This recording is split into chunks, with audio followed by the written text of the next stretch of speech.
Сейчас я вам маленько расскажу, для чего какие ручки на тик-аппарате. Предварительный продув. У нас это газ перед сваркой, может еще называться. Предгаз, там как угодно. Это чтобы выдуть воздух из зоны шва, где будем начинать. Пиковый ток — это, собственно, ток, на котором варим. Не фокусируется ни хрена. Короче, вот так видно.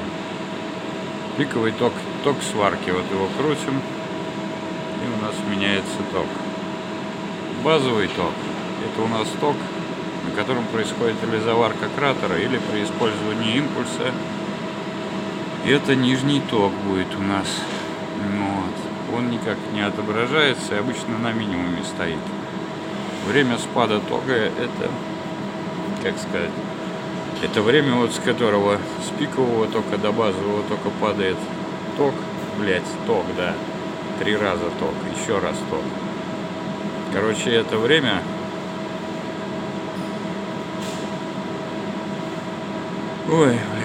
как сказать-то? Короче, время снижения тока. Чем оно больше, тем меньше будет кратер. Тем, лучше будет шов остывать. Особенно это касается нержавейки и алюминия.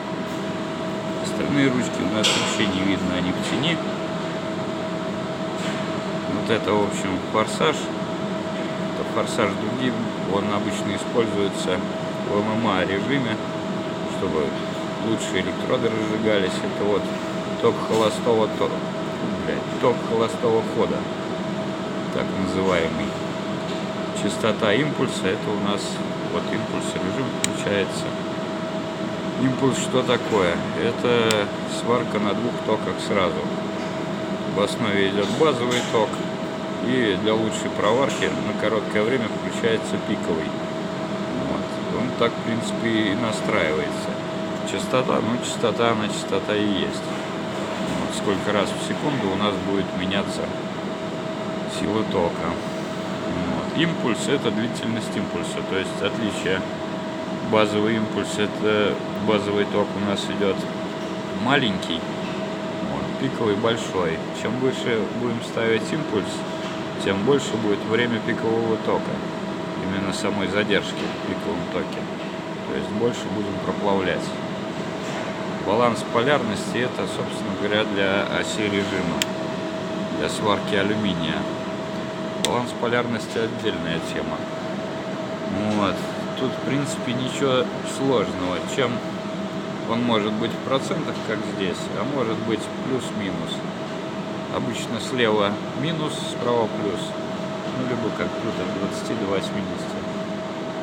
В общем, в минусовой полярности в левом положении это у нас будет глубже провар, но хуже очистка и уже дуга. То есть узенький шов аккуратный, но под него надо лучше зачищать и обезжиривать. Ну, там, в общем, полно заморочек. Когда будем варить алюминий, я обязательно все это покажу. Ну и продув газа или постгаз он иногда называется. Газ после сварки, как угодно. Короче, это газ, который подается после того, как погашена дуга. Для чего это надо? Это у нас надо, когда мы варим в основном нержавейку, чтобы шов не чернел, не остывал в кислороде воздуха, не окислялся. Мы его обдуваем еще газом после того, как закончили варить. Там немного, обычно секунды 4 хватает. Везде это регулировка, там от 1 до 10 секунд. Ну, на программируемых аппаратах там можно в десятых долях секунды выставлять, но это все нахрен не надо. Что вот это за кнопки? 2Т — это обычный режим. Пока кнопку держишь, дуга горит. Кнопку отпустил, дуга гаснет. 4Т, собственно говоря, 4-тактный. Это кнопку нажал, дуга, и отпустил, дуга горит. Второй раз нажал кнопку, дуга гаснет. Это для длинных швов хорошо. Ну, тик, ММА — это понятно все. Тик — это эргонодуговая, ММА — это покрытым электродом. А DC тоже, я думаю, всем понятно. DC — постоянный ток, AC — переменный ток. Сейчас будем варить нержавейку, поэтому у нас DC.